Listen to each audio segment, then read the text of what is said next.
জয় মা তারা। আগের পার্টে নিশ্চয়ই দেখেইছো আমরা কোনো রকম প্ল্যানিং ছাড়া কিভাবে তারাপীঠ পৌঁছে গিয়েছি। না দেখে থাকলে যাও গিয়ে দেখে এসো।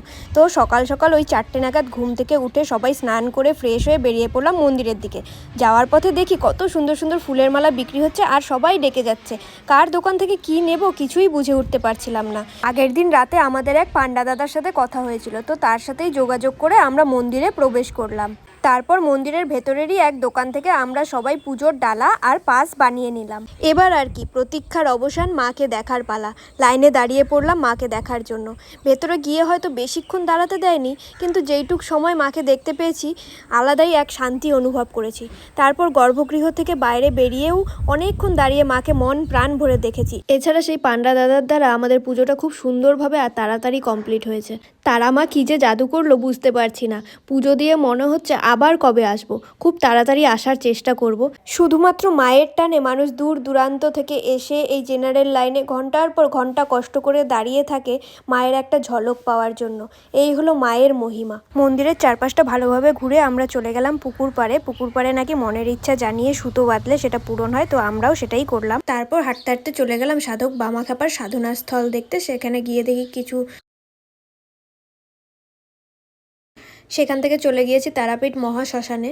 মায়ের কাছে পুজো দিয়ে মনটা যতটা শান্তি লাগছিল, এখানে এসে মনটা ততটাই ভারাক্রান্ত হয়ে গেল।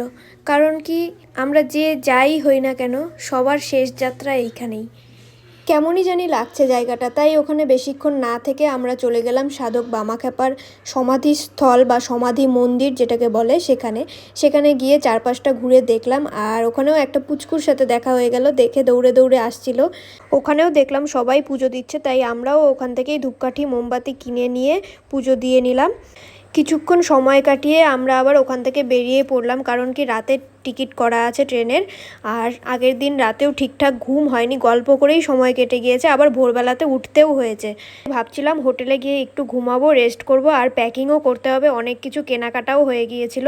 ওখান থেকে বেরিয়ে চলে গেলাম কাকাতুয়া মিষ্টান্ন ভাণ্ডার, হয়তো নাম ছিল, সেখানে ওই কাকাতুয়াটা রাখা ছিল, ওটার সাথেই কথা বলছিলাম। আর ওই দোকান থেকেই কিছু মিষ্টিও কিনে নিলাম বাড়ির জন্য।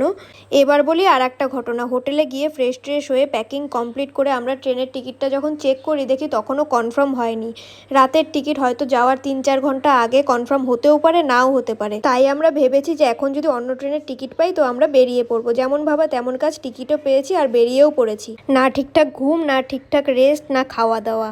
তাই ট্রেনে উঠেই খুব টায়ার্ড লাগছিল, খেয়েই ঘুমিয়ে পড়েছি। কিন্তু যেই কাজে গিয়েছি সেটা ভালোভাবে কমপ্লিট করে বাড়ি ফিরে আসতে পেরেছি, এর চেয়ে বেশি আর কি চাই। তাহলে তারাপীঠ ব্লগ এখানেই শেষ করছি। ভালো লেগে থাকলে